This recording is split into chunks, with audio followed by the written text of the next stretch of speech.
pessoal, estamos começando mais um programa. Hoje é dia 15, né? Dia 15 de novembro, dia da proclamação da República.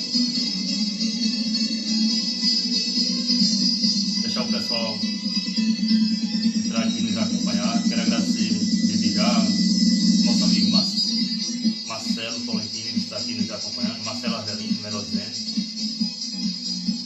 Vascaíno.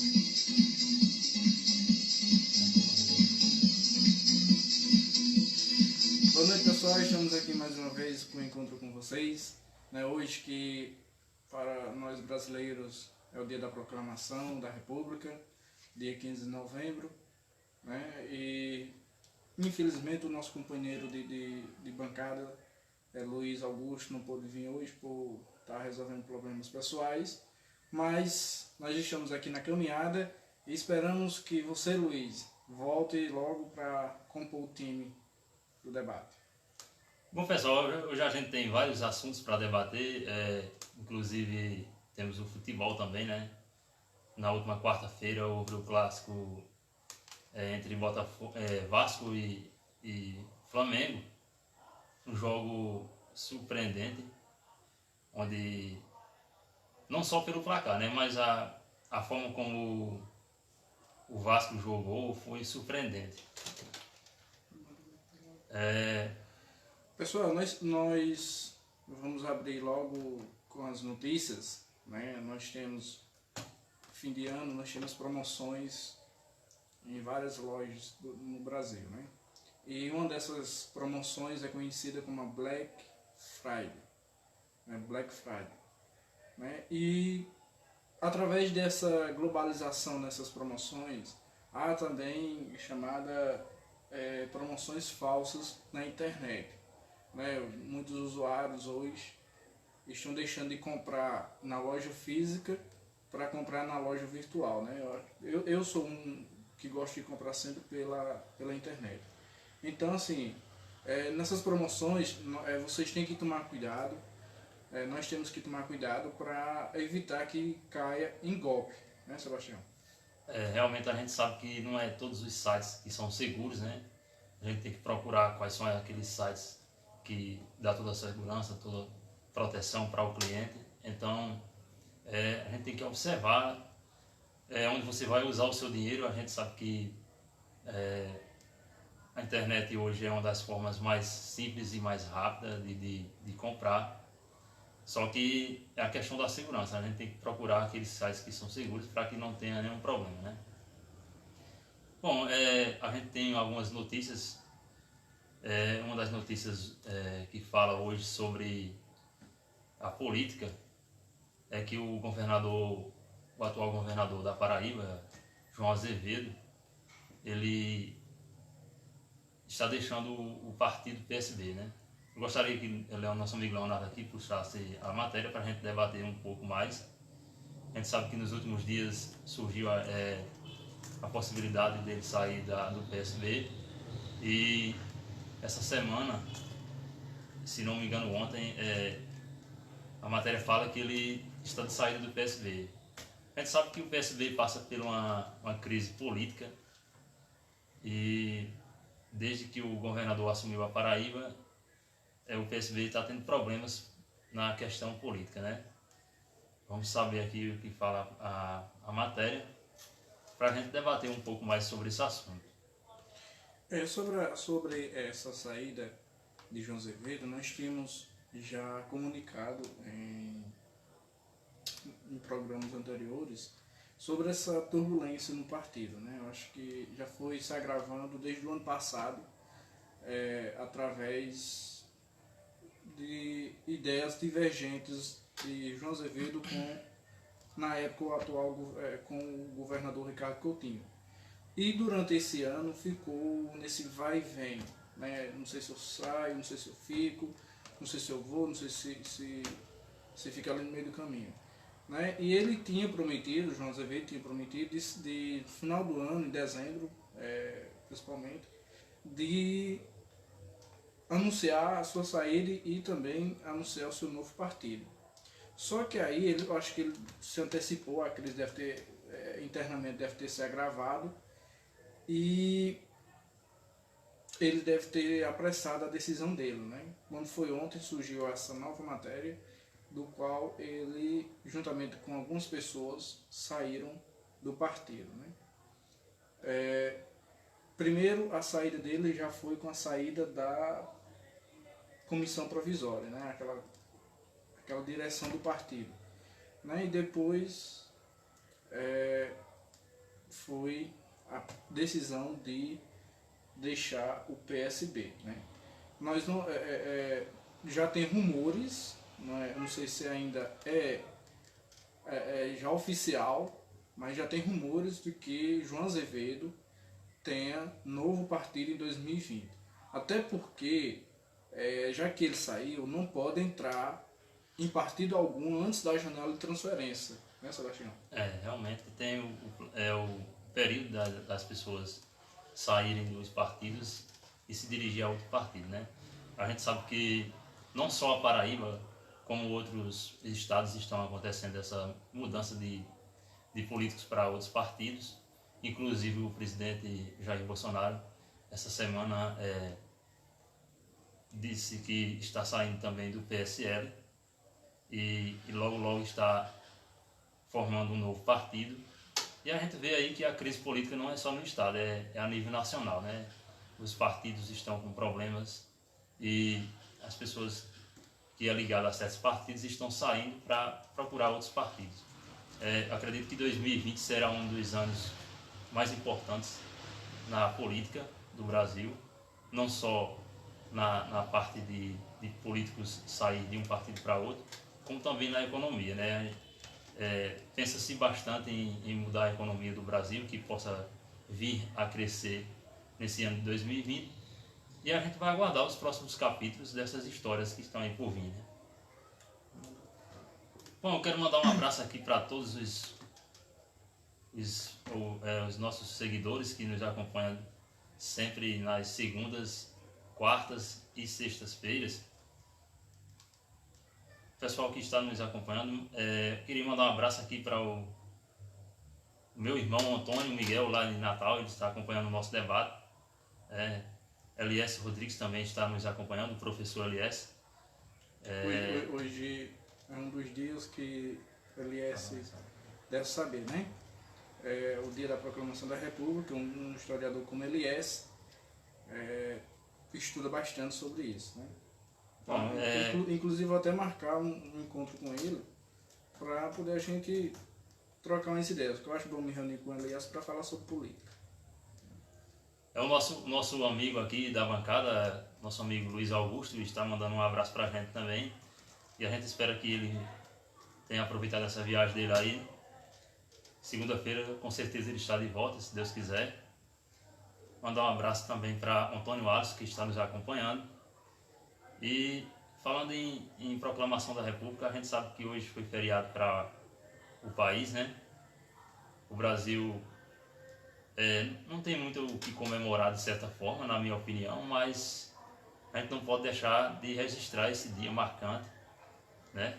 15 de novembro foi o dia em que o Brasil passou a ser república. Então, fica aqui registrado o dia da proclamação da República do nosso país. Bom, vamos passar para outra matéria.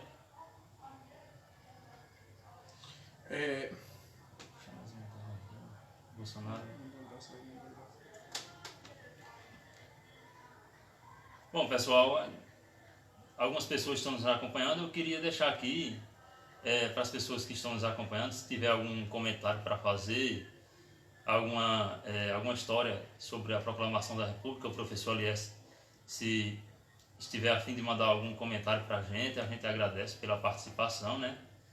E dizer que você está sempre bem-vindo aqui no dia que você quiser marcar algum programa com a gente, para você debater alguma coisa com a gente aqui sobre qualquer assunto. Fica aqui o convite, né? Você sempre será bem-vindo ao nosso programa, assim como os outros também serão bem-vindos. Essa matéria aqui é destinada para quem estuda e quem está atrás de oportunidades para poder estudar numa faculdade, né? A UFCG anuncia a oferta de mais de 3.000 vagas para o SISU no semestre de 2020.1, né? Quem fez o Enem esse ano vai aproveitar a nota que obter na prova e vai concorrer à vaga do SISU, né? Nós que estudamos, né? Eu já estou estudando dentro da faculdade, né? Mas aí quem está terminando o ensino médio e quer tentar a vida no curso superior, tá aí essa matéria, né? Quem quiser mais informações sobre o link, é só entrar em contato comigo ou com o Gonçalves e obter e ter mais informações, né? Segundo o portal G1 da Paraíba, diz o seguinte: mais de 3.000 vagas serão oferecidas pela Universidade Federal de Campina Grande através do Sistema de Seleção Unificado SISU no período de 2020.1. Os estudantes interessados em concorrer às vagas disponibilizadas pela instituição deverão verificar as informações no termo de adesão da universidade junto ao SISU. No total serão oferecidas 3.160 vagas em 76 cursos da instituição. O termo de adesão está disponível no site da instituição.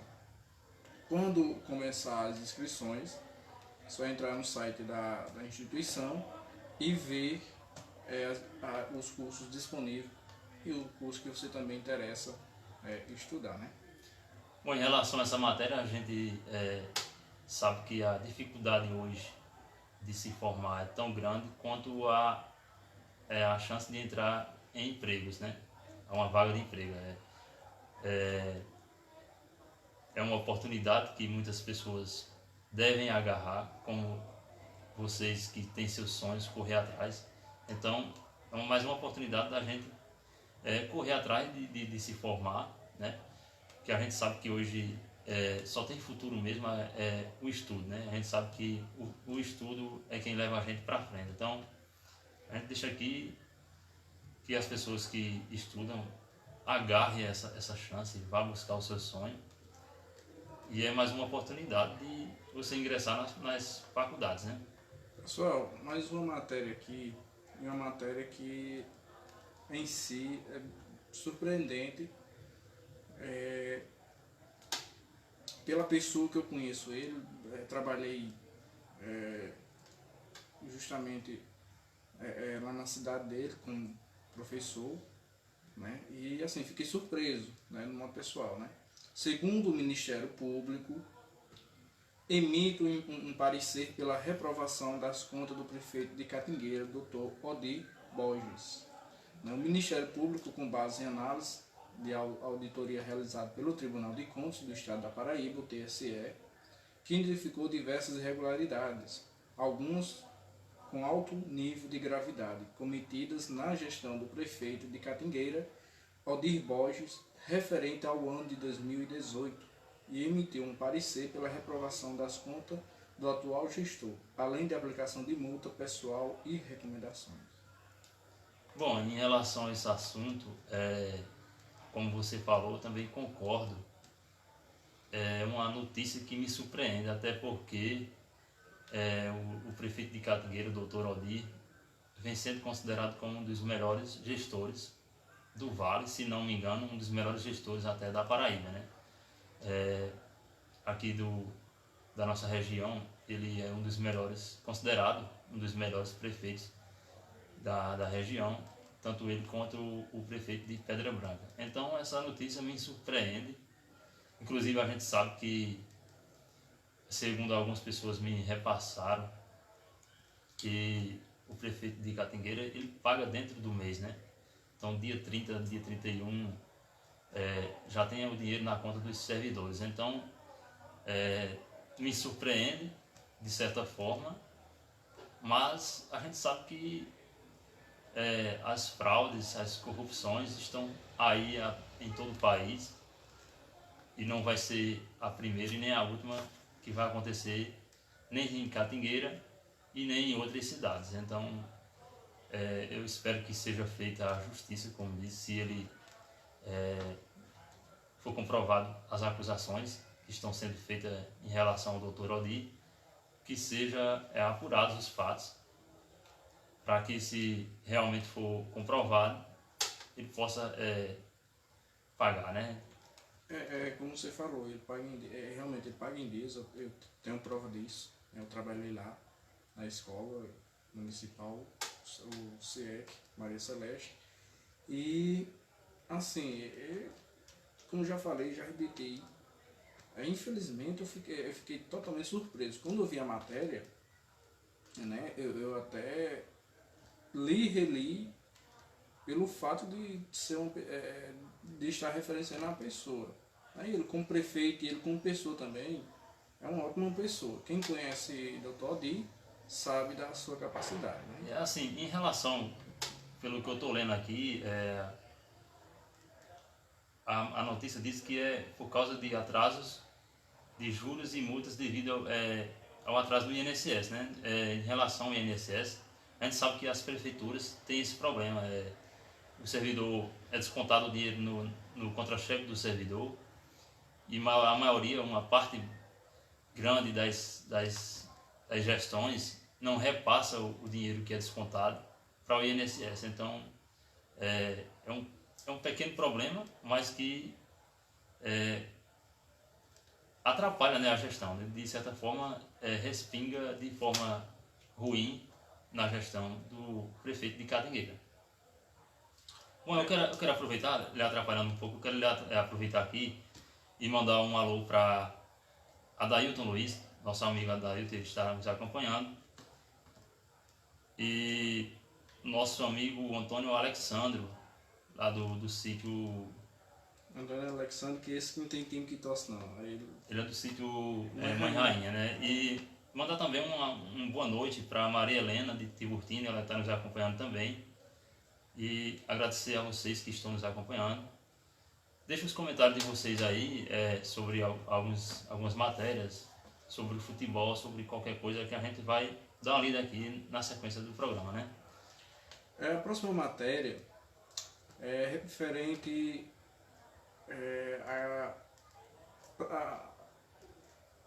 a prevenção de números excessivos de cachorros na rua. Né? E Patos vai ter uma ação, com certeza vai ser uma ação conjunta entre os órgãos competentes, que diz o seguinte, que vai fazer um mutirão de castração das cadelas. Vão fazer um processo de castração para castrar as cadelas. Esse mutirão deve servir para evitar o crescimento de cachorros na rua. Né? A gente sabe, nós temos aqui até na nossa cidade, cachorros no meio da rua, abandonados. Né? Meninos pequenos, né? E até pessoas, já presenciei fatos de pegar o cachorro e ficar judiando.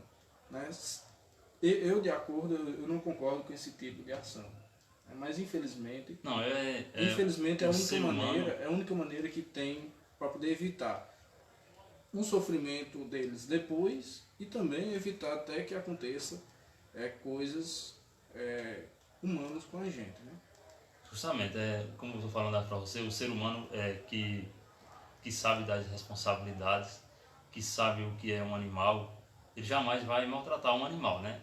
A gente sabe que em várias cidades tem essa questão de número de cachorros no meio de ruas, que devido a algumas pessoas, ele pega um animal quando está novo e leva para criar, aí no tempo que está doente, solta no meio da rua, de certa forma só para prejudicar ao animal e prejudicar também a população. Então, com essa ação, realmente vai diminuir o número de animais no meio de ruas, e é uma ação que vem a somar para a população, né? Eu espero que algumas cidades tomem também a iniciativa de fazer isso, as outras cidades possam colaborar igual a Patos está fazendo. Na verdade, isso foi realmente pelas autoridades políticas. Né? Na matéria que foi postada no site de notícia Patos Online, diz o seguinte: em sua participação na tribuna da Câmara Municipal de Patos, na sessão ordinária da noite desta quinta-feira, 14 de novembro, o vereador capitão Edson Hugo, do Partido Podemos, trouxe uma boa notícia, a de que a sala de castração animal já está quase pronta, esperando apenas a liberação através de alvarás e da aprovação do Conselho de Medicina Veterinária para entrar em funcionamento. Assim que estiver operando, a prioridade será as cadelas de rua. Esses animais serão recolhidos e deverão passar pelo procedimento, depois o serviço chegará aos outros animais. É um meio que vai evitar o crescimento incontrolável de cachorros, né? Porque muitas vezes chega a prejudicar a população. Mas isso também já é através da população de não cuidar do seu animal, né? Porque aqui, você que já trabalhou com isso, sabe dizer, isso é de ano em ano, que tem aquela vacinação. A vacinação é uma vez a cada ano, né? Geralmente a gente faz aqui no mês de setembro. Esse ano ainda não foi feito, não sei se vai fazer. Mas, assim, essa aí é uma das atitudes que a gestão deve tomar, né? De procurar tentar solucionar tanto o número de animais que tem no meio de ruas, que muitas vezes estão doentes e sujeitos a provocar uma doença maior nas pessoas que ali residem, né? Então, eu quero ler aqui um comentário do professor Dorginho, enquanto você puxar outra matéria aí. O professor Dorginho fala em relação ao cartão corporativo do presidente Jair Bolsonaro, onde ele diz que só no mês de setembro deste ano de 2019 teve um gasto de cerca de 19 mil por dia. Isso mesmo, por dia. Fatura de 570 mil em setembro do presidente Jair Bolsonaro. E agora os senhores acham o que os senhores acham disso? Ele está perguntando o que a gente acha. Bom, eu em relação a essa notícia, eu acho um absurdo, né? Acho um absurdo qualquer gestor que entra com o intuito de gastar o dinheiro público de forma errada, eu não concordo. Então, é uma atitude desnecessária, porque o presidente já tem acho que já tem o seu dinheiro para gastar, não deveria usar de certa forma errada. Então, na minha opinião, é um absurdo o valor que está sendo gasto. Então, na minha opinião, é isso. Eu gostaria que você desse a sua opinião, Leonardo. Assim, sobre essa notícia do cartão corporativo, pela matéria que eu já li, né, totalmente foi um uso excessivo, né, em questão de valores. Segundo o limite, que é aproximadamente de 33 mil, né, nas compras normais, realmente chegou aos valores de 68 mil, 70 e 79 mil reais. Né? Eu creio que aí faltou transparência para a população. Ah, mas é coisa do presidente, ele não tem como. Mas está usando dinheiro público. Mas se está usando dinheiro público, tem que ter transparência. Pode ter gastado milhões, mas chegue diante da população e diga, ó, eu gastei isso com isso, aquilo com aquilo, para evitar que pessoas contra a sua gestão critiquem. Né? Não foi mostrado em mídia social nenhuma o que foi gasto com esses altos valores, né? Porque são valores altíssimos, né? Para quem diz que o Brasil está passando por uma crise financeira, que eu volto a dizer, tanto eu digo publicamente como eu digo de forma particular, possa ser que o Brasil esteja passando por uma crise financeira, mas a maior crise do Brasil até agora está sendo política. Né? Com certeza. Voltando ao financeiro, que é onde nós estávamos comentando, né? Volta àquela situação dos vereadores de Santa Rita. De Santa Rita, exatamente. Que foram aquelas viagens, fizeram aquela viagem, dizendo que era trabalho, foram descobertas outras coisas além desse trabalho, não passou para a população. Quando a população ficou sabendo, ficou em choque, que foram números expressivos para uso de vereadores, que inclusive foram, até brinquei com você, foi com você mesmo, que eu até disse, acho que foi a primeira vez que eu vi a união de vereadores de oposição com situação. Né? Para usar o dinheiro público, né? Para usar o dinheiro público.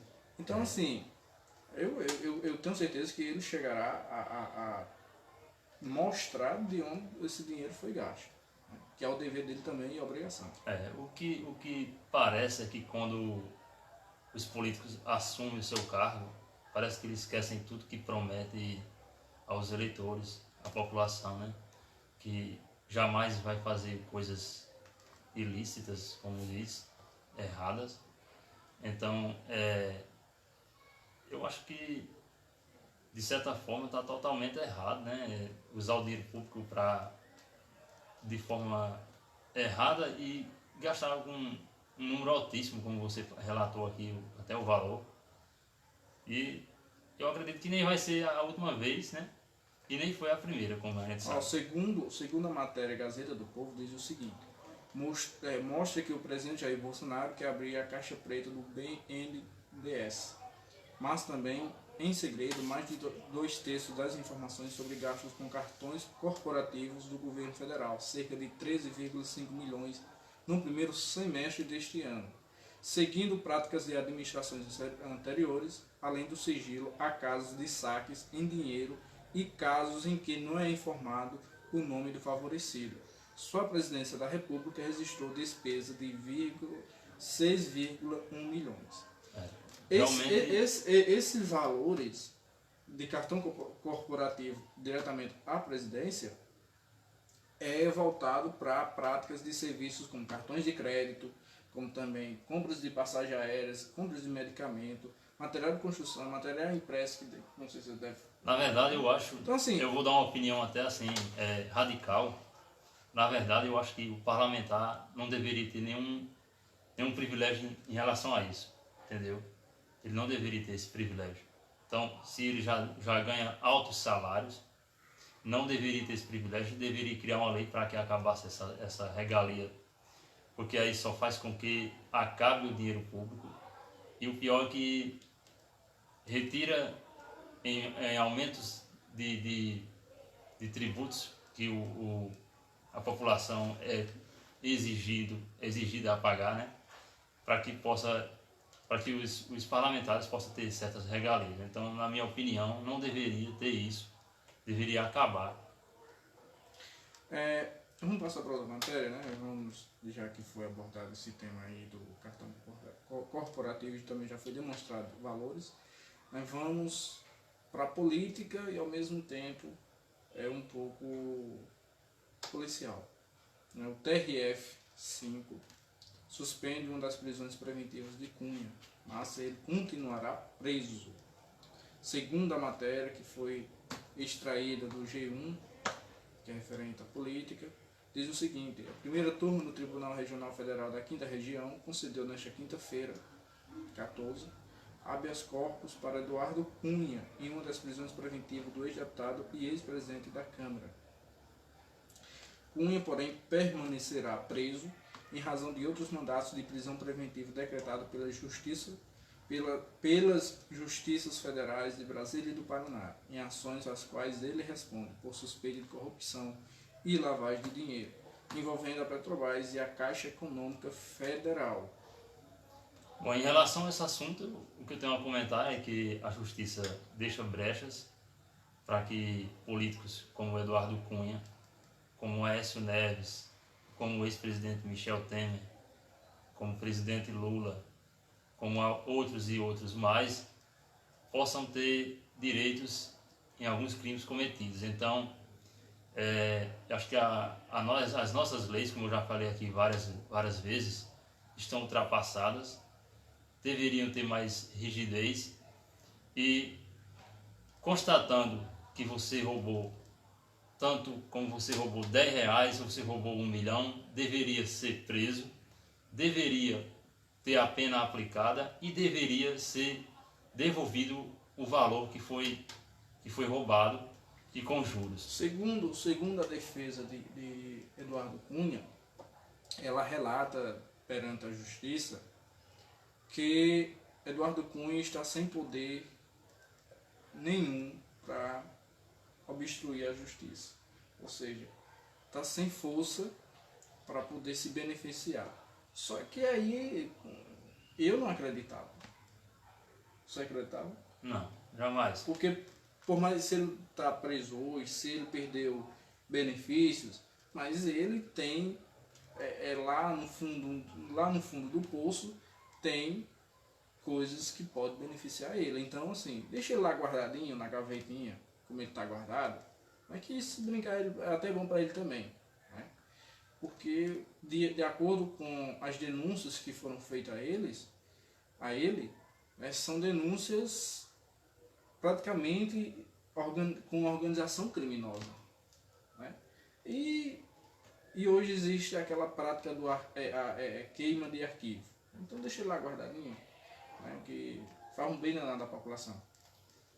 Realmente é como eu estava falando, a justiça deixa as brechas para que políticos sujos possam se beneficiar delas. Então, deixa a população indignada desses fatos, porque você passa o ano trabalhando, você paga impostos altíssimos na verdade, e a maioria dos políticos se aproveitam de algumas brechas das leis para que se possa beneficiar do dinheiro público. Então, na minha opinião, a justiça deveria ser mais rígida em alguns fatos com alguns políticos, né, comprovado que roubou dinheiro, que levou o dinheiro público, né? Sebastião, referente à economia novamente, né, nós estamos aqui na intercalada de política e economia. Nós falamos um dos lados negativos do Jair Bolsonaro, né, o presidente. Mas também tem um lado positivo da história, né? Nós sabemos que ultimamente ele fez umas viagens lá no continente asiático e também no Oriente Médio. E agora surgiu no jornal Folha de São Paulo que diz o seguinte: China põe 100 bilhões de fundos à disposição do Brasil, né? Ou seja, a maior parte deste investimento será destinado a projetos de infraestrutura no país. O Brasil hoje é um país bom de se viver, né? Já foi melhor de se viver, mas hoje ainda tem suas qualidades, mas ainda deixa muito a desejar em questões de infraestrutura, segurança, educação e outros, né, benefícios que a população precisa. Se esse dinheiro chegar ao caixa brasileiro, ao caixa financeiro brasileiro, será uma ajuda e muito bem ajuda, né? Bom, em relação a um bom valor, né? E o que eu espero é que seja usado de forma correta, né? A gente sabe que muitas das vezes o dinheiro público é usado de forma errada e só vem arcar com essas consequências a população brasileira. Então, está de parabéns o presidente pela ação, né? Pelo o valor recebido, quer dizer, de forma ainda vai receber, mas pela conquista desse valor para o Brasil.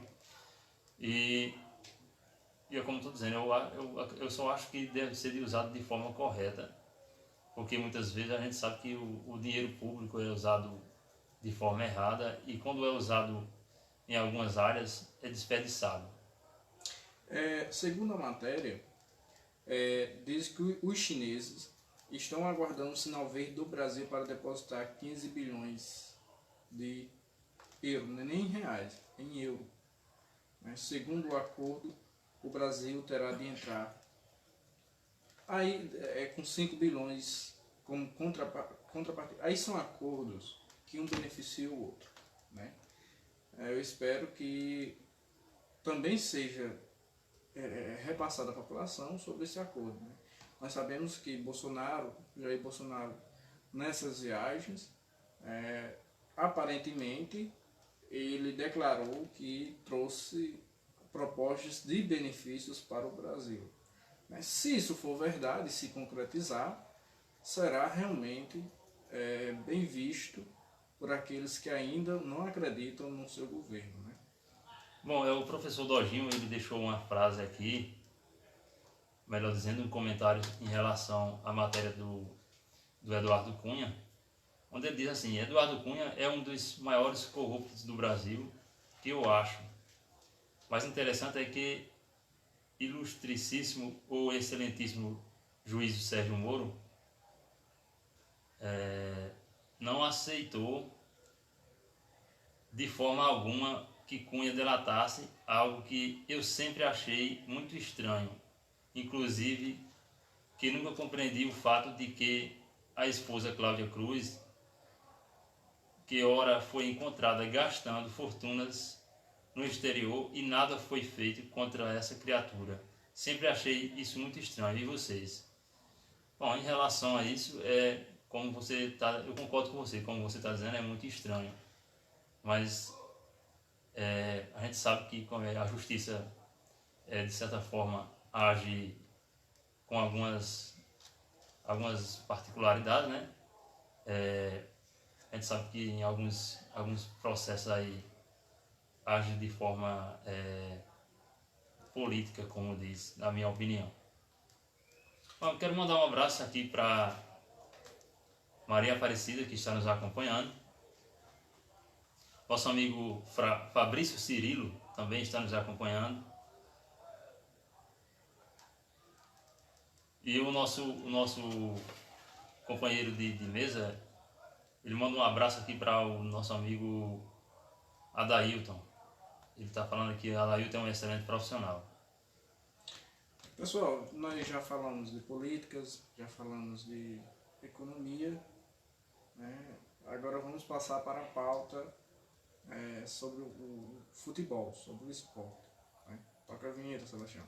Pessoal, a gente vai falar sobre o futebol. A gente teve rodada no meio de semana, rodada antecipada para o Flamengo e o Vasco.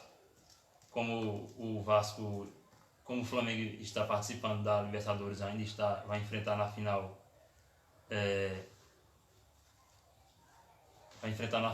o River Plate, e a rodada foi antecipada para o meio de semana, onde o Vasco foi o adversário do Flamengo no Maracanã, né? O mandante era o Flamengo, e a gente vai passar aqui a vinheta para a gente falar sobre futebol, né? A gente sabe também que da manhã a 8 dias o Flamengo estará enfrentando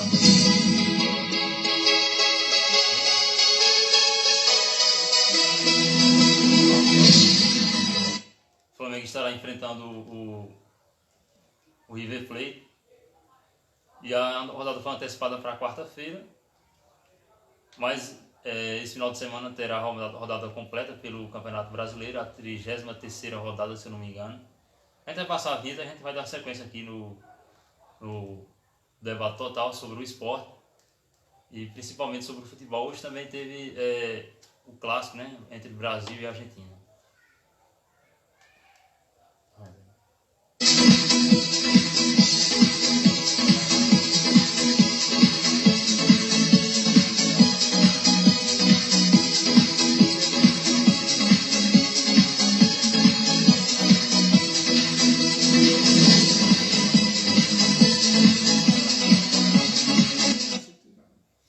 Bom, pessoal, a gente sabe que houve rodada, né, no meio de semana, como eu já falei aqui. O Vasco enfrentou o Flamengo no Maracanã, um jogo surpreendente, onde muitos achavam que o Vasco ia ser goleado pelo Flamengo.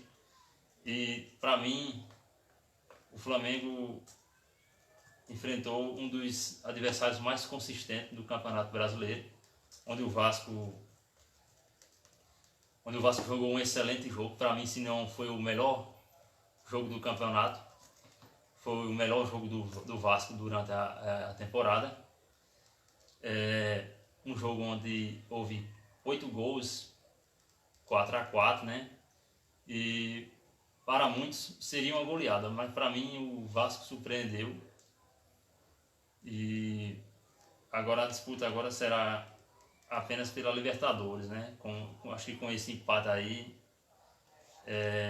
acredito que o Flamengo será campeão, talvez ainda esse final de semana, né? Já está com 10 pontos na frente. Se o Palmeiras enfrenta o Bahia fora de casa e o Flamengo recebe, quer dizer, sai a Porto Alegre para enfrentar o Grêmio com uma larga vantagem de 10 pontos sobre o vice-líder, que é o Palmeiras. Na verdade é 11, né? 11 pontos, realmente é 11 pontos, devido a ter o jogo antecipado, né? Tá com 33 jogos, o Palmeiras tem 32. Mas aí no meio de semana, acho que no meio de semana tem rodada no meio de semana. Não, tem não. É só no final de semana. Mas no final de semana o Flamengo não joga e aí fica o número de jogos todos igual, né?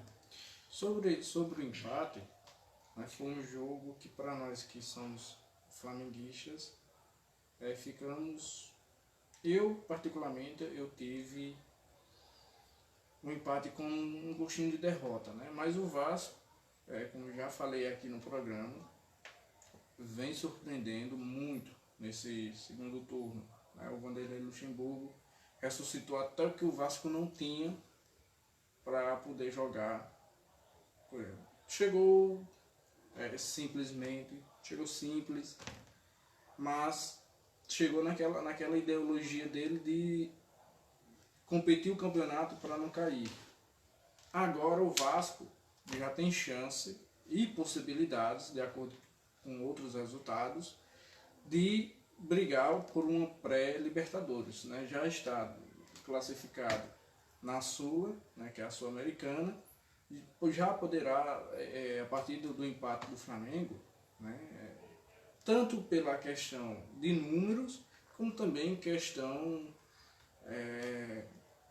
de motivação por eles, porque jogar contra o líder, hoje, a turma sem clubismo nenhum, hoje o Flamengo é um dos melhores times do Brasil, né, por mais que venha as 3, 4 jogos com ritmo abaixo do que começou a arrancada no Brasileirão, mas é um dos melhores, o melhor time, que inclusive está em primeiro lugar no Campeonato Brasileiro. O Vasco empatar e fazer 4 gols no Flamengo não é qualquer time não, né? O único time que conseguiu durante esse Campeonato Brasileiro aplicar 3 gols em um jogo só com o Flamengo foi o Bahia. Né? O Bahia venceu por 3-0, né? Na Fonte Nova. Agora o Vasco conseguiu aplicar 4. Então, assim, em questão de motivação, isso vai ser um ponto bem positivo, né? Quando eu dei o placar aqui, eu estava confiando na vitória do Flamengo, mas o que foi que eu disse? Eu disse, vai ser difícil, 1 né? Ou 2-1 para o Flamengo. Falando nisso, eu, se não me engano, eu disse 1-1. Sabia que era um jogo difícil porque, devido ao desempenho que o Vasco vem tendo no campeonato durante o segundo turno, eu sabia que ia ser um jogo difícil. Mas eu não tinha nem a imaginação de que o Vasco fosse jogar tão bem. O Vasco jogou muito bem, soube jogar com a bola e soube jogar também sem a bola. Houve algumas reclamações de alguns jogadores do Flamengo em questão de alguns jogadores do Vasco entrar mais duro em algumas jogadas. Só que, na minha opinião, eu acho que não deveriam reclamar, porque é jogo duro, é clássico, normal, entradas duras em alguns jogadores, principalmente Bruno Henrique e Gabigol, que são os jogadores que chamam mais atenção no Flamengo, chamam a responsabilidade. E eu não gostei de uma frase que o Bruno Henrique falou sobre o Vasco. Eu achei que a forma como ele falou foi debochante. Ele falou que o Flamengo estava em outro patamar e o Vasco não brigava por nada. Não é nem assim o que ele falou, tanto, é a forma como ele falou. Eu achei que ele quis desfazer um pouco mais sobre a camisa do Vasco. A gente sabe que o Vasco é uma das camisas mais pesadas que tem no futebol brasileiro. E eu acho que ele faltou um pouco de humildade na questão dele comentar sobre o futebol do jogo. Realmente teve esse ponto, né? Mas eu acho que aí não foi menosprezar o Vasco, não. Porque se nós flamenguistas, lá em ano 2000, pegar uma entrevista de Edmundo, vai ver que Edmundo fez disse Mas coisas aí, piores. mas aí Só não, que o não seguinte, justifica. só que o seguinte, o que Bruno Henrique falou é verídico, é um fato verídico, ele não mentiu, só que assim, ele foi... Não, mas ele foi bem grosso no que ele falou, disse, foi bem radical. Ele quis dizer, Só que quis dizer que eles são mais jogadores. Não. Mais jogadores do que o Vasco. Já eu tenho uma opinião diferente da sua. O que Bruno Henrique falou foi em questão de situação que o Vasco hoje está. E o Vasco hoje está na situação, não só o Vasco, mas como outros clubes grandes do Brasil estão hoje em situação decadente em termos de administração, em termos de time, em termos de competitividade, graças à política do clube. O Flamengo, graças a Deus, de 2013 para cá, fez uma política correta, transparente. Eu não sei a partir de amanhã, mas até hoje foi uma política correta que, por conta disso, ocasionou a campanha de 2019, a campanha brilhante do Flamengo. Só que o que Bruno Henrique falou foi a verdade. O Flamengo está brigando por títulos. O Vasco entrou no Campeonato Brasileiro praticamente brigando para não cair. Na primeira rodada já entrou para disputar o campeonato. A gente tem que ter respeito. Tem que ter respeito. Ele, de certa forma, ele não respeitou a história do Vasco, não respeitou os jogadores que estavam em campo contra eles. Da forma como ele falou, não achei certo, não agiu certo, de forma errada como ele se dirigiu aos jogadores do Vasco. A gente sabe que, se não me engano, 5, 6 anos atrás, o Flamengo também estava brigando para não ser rebaixado. Justamente. Então é questão de fase. Mas a gente às vezes está o mundo em si é uma roda gigante, às vezes você está em cima, às vezes você está embaixo. Não pode faltar com respeito, não pode humilhar, de certa forma, o adversário. Tem que ter respeito. Olha, é sobre isso. Eu sei que realmente o jogador, quando está após uma partida, está de cabeça quente. Na minha opinião, quando você não quer falar coisas que você sabe que vai lhe prejudicar ou então vai ofender a outras pessoas, então não fale. Sobre isso. Já atrapalhando um pouco, quero mandar aqui um alô para as pessoas que estão nos acompanhando também, né? Poliana Josiana está nos acompanhando, Quitéria Pereira também está nos acompanhando, Ticiara Bezerra também, mandar aqui boa noite para você, Ticiara, e a todos que estão nos acompanhando. Sobre essa sua colocação, eu vou discordar um pouco. O futebol hoje está com futebol mimimi. O jogador hoje não pode chegar diante de uma câmera e aplicar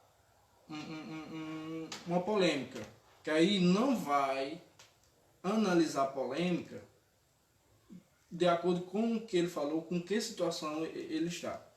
Já vão crucificar, já vão, entre aspas, matando o jogador. Se a gente pegar os históricos de Flamengo e Vasco, em questão de rivalidade, Vasco e Flamengo, São Paulo e Santos, Corinthians e Palmeiras, Internacional e Grêmio, Fluminense e Botafogo, Flamengo e Botafogo, que criaram aquele dilema lá, o chororô, são rivalidades, são mimimi. O que Bruno Henrique disse hoje foi totalmente igual o que acontecia até no máximo 2007. Né? Só que hoje Bruno Henrique falou, só que hoje a cultura esportiva está totalmente diferente. Mas aqui Porque eu vou só fazer uma pergunta a você. Crucifica. O que é que Bruno Henrique ganhou até hoje? O que ele ganhou praticamente? Como jogador, tem poucos títulos. Inclusive, se a gente pegar eu não me recordo um título de expressão para que ele...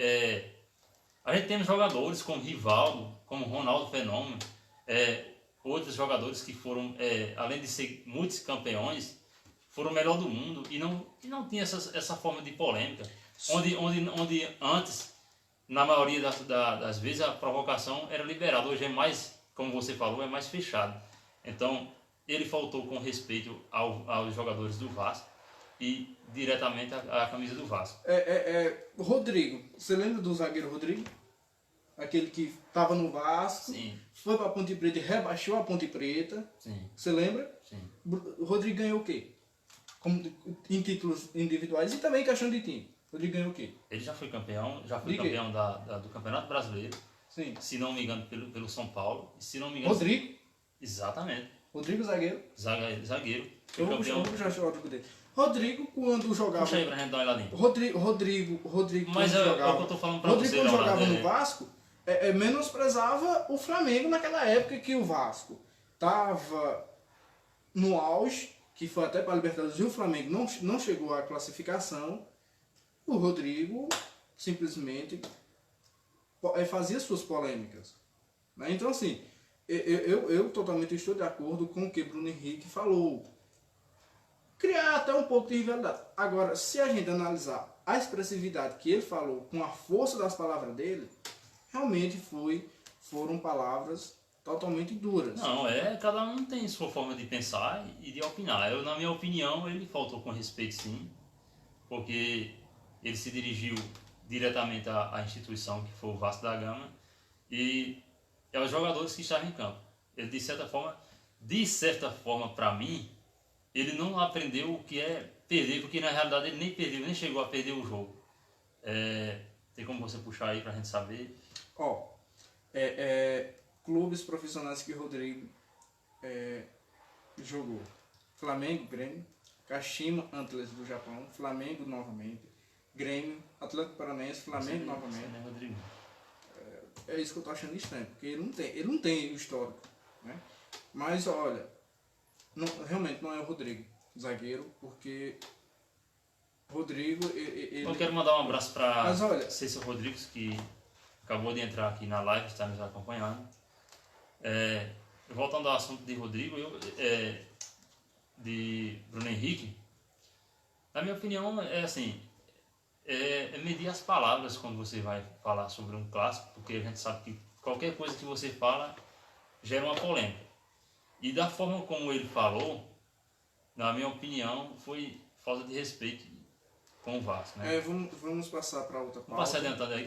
Hoje, vamos parabenizar a galera do Sub-17 da Seleção Brasileira, que ontem, Sebastião, eu vou dizer um negócio a você, cara. Os jovens, a molecada estavam de parabéns, né? E eu espero que os medalhões da Seleção Brasileira principal pegue o jogo de ontem e assista e reveja como é que se joga bola.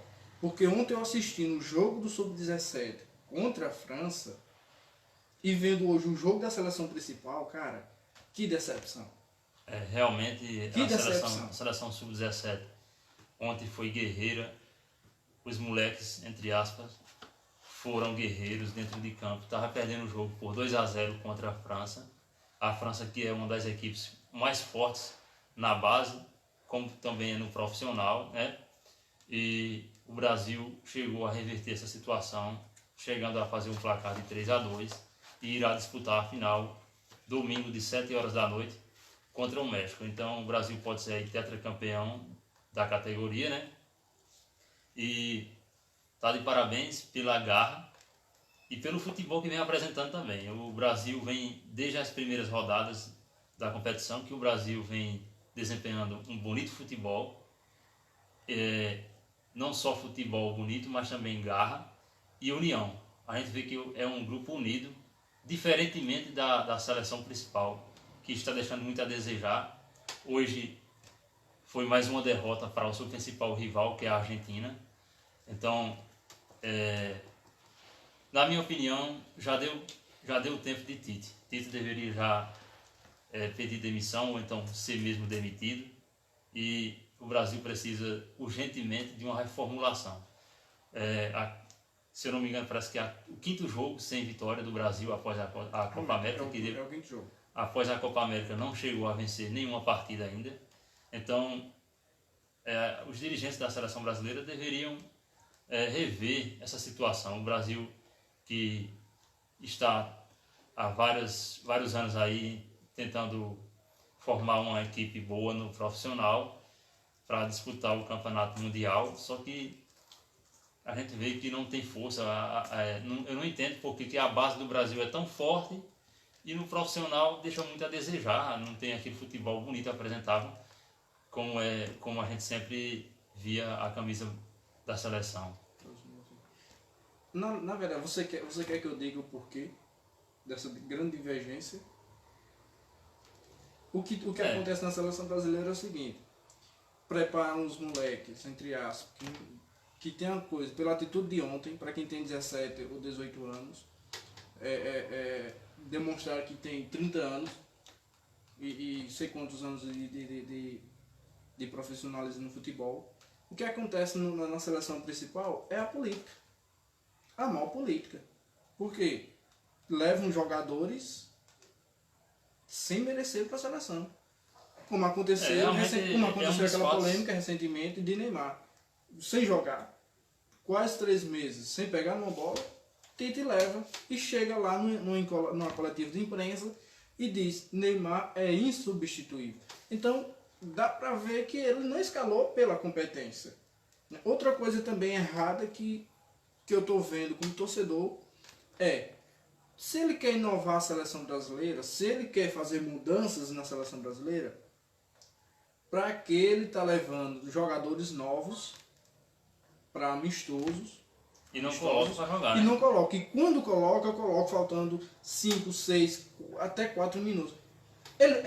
De hora que ele vai ver em 4, 5, até 10 minutos um futebol de um estreante?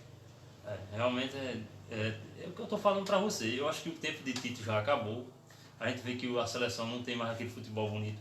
E o principal, não tem a garra que a seleção brasileira sempre teve. Então, na minha opinião, já acabou o tempo de Tite. E o Brasil precisa de um novo técnico. Quem sabe seja até pensar em um treinador estrangeiro, né? Muitas pessoas não concordam de um treinador estrangeiro não vir comandar a seleção brasileira, mas o certo é que os treinadores brasileiros que passaram até hoje, desde 2002, que a gente vê que o único que deu resultado mesmo foi Luiz Felipe Scolari, né? Em 2002, e depois de 2002...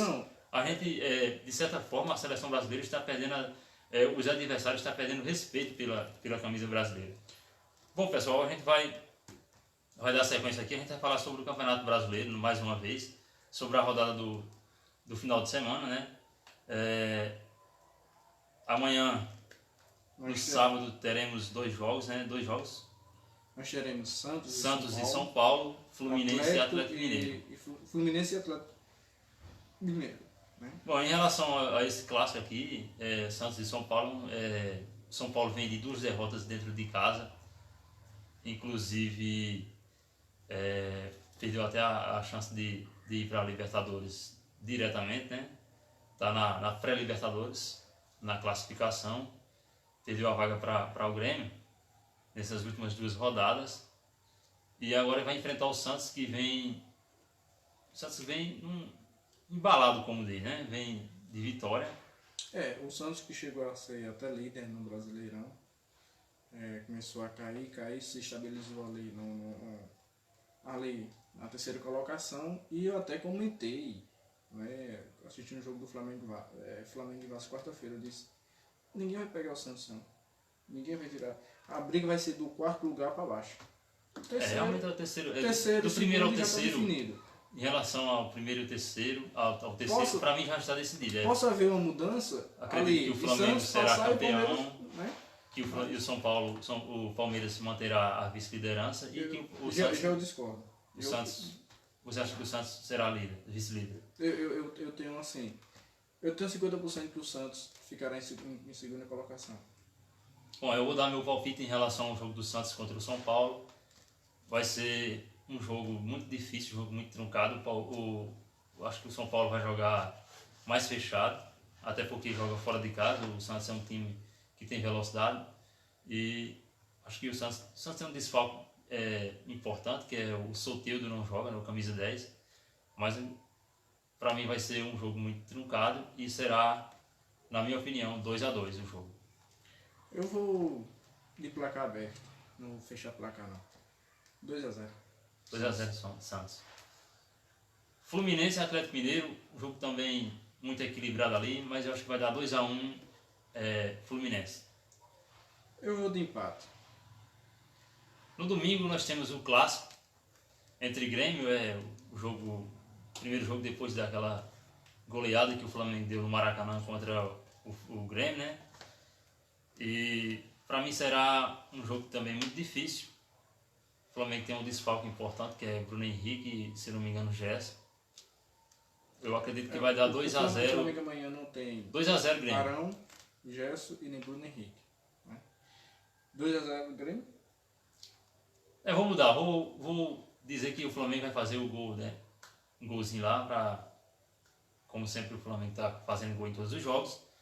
E eu acredito que vai dar 2-1 Grêmio. Eu vou de Flamengo, vou de 2-1. Bahia e Palmeiras. Bom, antes eu quero mandar um abraço para a Helena Miguel, que está nos acompanhando. Ela disse que está no trabalho. Um abraço para você. E em relação a Bahia e Palmeiras, eu acho que vai dar um empate aí, 2-2, Palmeiras e Bahia. Eu quero um empate ou uma vitória do Bahia. Chapecoense e Ceará. Aqui é jogo de, meu compadre, de vida ou morte. Para a Chapecoense já está... Você já tem certeza que a Chapecoense cai? Não, eu acho a situação da Chapecoense é muito difícil.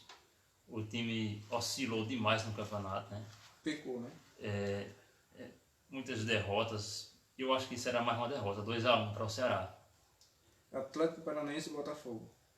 E o seu placar? Sim. Chapecoense e Chapecoense e Ceará. Eu vou de Chapecoense 1-0. O placar entre Atlético Paranaense e Botafogo será 3-1 para o Atlético Paranaense. Vai ser de 2-0 o Atlético Paranaense. Corinthians Internacional. Corinthians Internacional, um dos clássicos aí da rodada, né? O Internacional luta por uma vaga na pré-Libertadores. Assim como o Corinthians, estão empatados em número de pontos. Vai dar 2-2 também esse jogo. Eu vou de 2-1 Internacional. Milagre. Você torcendo pelo Internacional, tô até com medo. Porque na verdade, eu tenho uma amiga que é corintiana. Ela disse que quando começa a torcer pelo Corinthians, o Corinthians perde. Então eu vou fazer esse favor pra ela, eu vou torcer pelo Internacional. Fortaleza e CSA. Na verdade você está querendo que o Internacional perca. Não, vai ser 2-1, você vai ver. Fortaleza e CSA. Vai dar Fortaleza 2-0. Eu vou de empate. Esse jogo tem cara de empate. Vasco e Goiás. Jogo muito difícil, será 2-1 Vasco. Eu vou de 2. Não, 2. O Vasco vai. O Goiás fazer 2 no Vasco lá no São Januário é muito difícil. Vou de 1-0 Goiás. E por último, Cruzeiro e Avaí. Aliás, esses dois jogos, Vasco e Goiás, Cruzeiro e Avaí, são irão ser na segunda-feira. Às 7h30, que é Vasco e Goiás, Cruzeiro e Avaí, às 8 horas. Então eu acredito que vai dar Cruzeiro 3-0. O Avaí já está rebaixado, praticamente, matematicamente, né? O Cruzeiro não está na zona não, né? Saiu. Tá fora da zona. Quem tá na zona é o Fluminense. O Fluminense vai cair. Agora tem uma coisa, o Fluminense caindo, o Cruzeiro, o Botafogo... Se preparem para ver quem vai entrar. Tapetão, né? Tenho amigos fluminenses, mas o que tem que ser dito é... Bom, pessoal, o nosso amigo Antônio Melo está aqui mandando um alô pra gente e ele diz que quando for na festa de junho vai estar por aqui e está prometendo rematar uma galinha pra gente tomar uma com uísque. Então, olha, a gente vai guardar essa mensagem aqui. Você pisando aqui em Uruguai, a gente já sabe que a gente tem uma galinha e um uísque garantido por você. Eu como a galinha e o uísque, eu não sei como tomo uísque. Não tem problema não, a gente toma o uísque e come a galinha, não tem problema não. Bom pessoal, a gente está chegando mais a um final de um programa do Debate Total, né? Hoje estivemos a ausência do nosso amigo Luiz Augusto e quero mandar um abraço para todos. Falar mais uma vez que hoje é um dia importante para o Brasil, o dia da proclamação. E desejo a todos um feliz final de semana, que Deus nos abençoe, né? E segunda-feira, se Deus quiser, estaremos de volta os três aqui para debatermos mais algumas notícias, inclusive sobre a rodada do Campeonato Brasileiro. Pessoal, nós estamos aqui chegando ao final, né? Amanhã nós estaremos no Riacho do Meio, com o evento jovem, e no domingo a gente estará lá no Barrocão comendo, almoçando lá no Barrocão, né? E desejo a todos um bom final de semana e que segunda-feira nós estaremos aqui de volta. Até mais e fica com Deus. Sim, não esquecendo, para a gente finalizar, eu mando um abraço para Valquíria, a filha de Antônio Alexandro, lá da comunidade Mãe Rainha. No outro programa ela pediu, só que eu já tinha encerrado o programa, mas não teve como. Agora estou mandando um abraço para ela. Bom, lembrando também que domingo haverá a missa de 30 dias, né, da esposa do nosso amigo No Araújo. Ele será realizado às 10 horas da manhã, lá no Distrito do Socorro. O pessoal da família agradece a todos que comparecerem, né? E se Deus quiser e nos permitir, a gente estaremos lá para comparecer na missa, né? Com certeza. Então, mais uma vez, um abraço a todos, que Deus nos abençoe nesse final de semana, todos os dias das nossas vidas. Fiquem com Deus e até lá. Até segunda-feira. Valeu, pessoal!